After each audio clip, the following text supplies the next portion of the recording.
The Little Match Girl by Hans Christian Andersen. Most terribly cold it was. It snowed, and was nearly quite dark, and evening, the last evening of the year. In this cold and darkness there went along the street a poor little girl, bareheaded and with naked feet. When she left home she had slippers on, it is true. But what was the good of that? They were very large slippers, which her mother had worn. So large were they, and the poor little thing lost them as she scuffled away across the street, because of two carriages that rolled by dreadfully fast.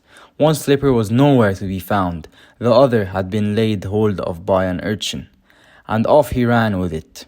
He thought it would do capitally for a cradle, when he some day or other should have children himself.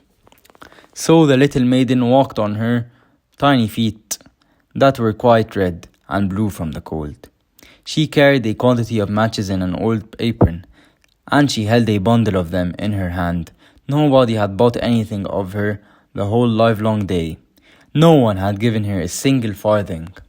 She crept along trembling with cold and hunger, a very picture of sorrow, the poor little thing. The flakes of snow covered her long fair hair, which fell in beautiful curls around her neck, but of that, of course, she never once now thought. From all the windows the candles were gleaming, and it smelled so deliciously of roast goose. For you know it was New Year's Eve. Yes, of that she thought.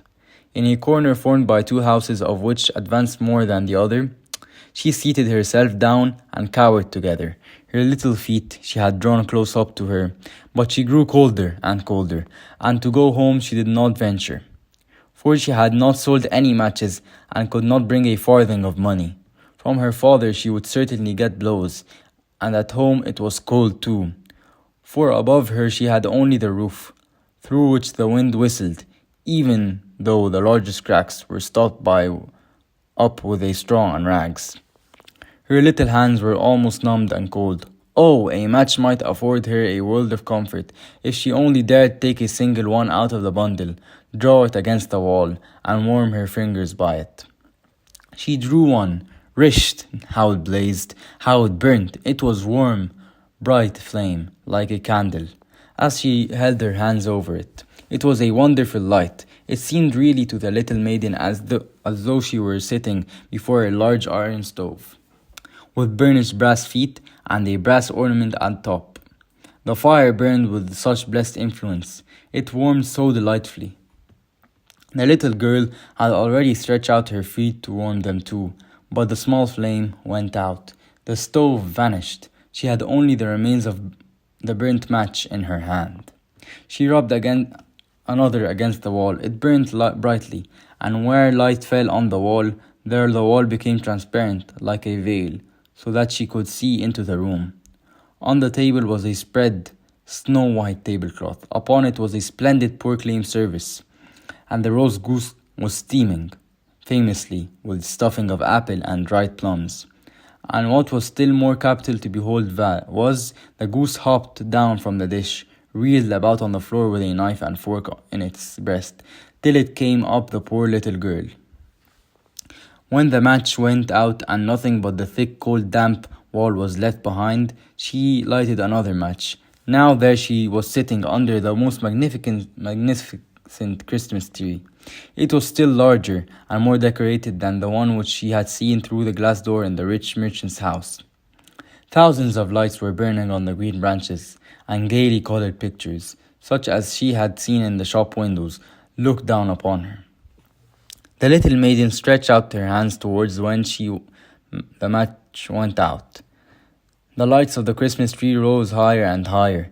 She saw them as stars in heaven. One fell down and formed a long trail of fire. "Someone is just dead," said the little girl, for her old grandmother, the only person who had loved her, and who was now no more, had told her that when a star falls, a soul ascends to God. She drew another match against the wall. It was again light, and in the lustre there stood the old grandmother, so bright and radiant, so mild, and with such an expression of love. "Grandmother," cried the little one, "oh, take me with you. You go away when the match burns out. You vanish like a warm stove, like the delicious roast goose. and like the magnificent Christmas tree. And she rubbed the whole bundle of matches quickly against the wall, for she wanted to be quite sure of keeping her grandmother near her. And the matches gave such a brilliant light that it was a brighter than at noonday. Never formerly had the grandmother been so beautiful and so tall. She took the little maiden on her arm, and both flew in a brightness and in joy so high, so very high, and above was neither cold or hunger, nor anxiety. They were with God. But in the corner, at the cold hour of dawn, sat the poor girl with her rosy cheeks and with a smiling mouth, leaning against the wall, frozen to death on the last evening of the old year. Stiff and stark sat the child there with her matches, of which one bundle had been burnt. She wanted to warm herself, people said. No one had the slightest suspicion of what beautiful things she had seen. No one even dreamed of the splendor in which with her grandmother she had entered on the joys of a new year.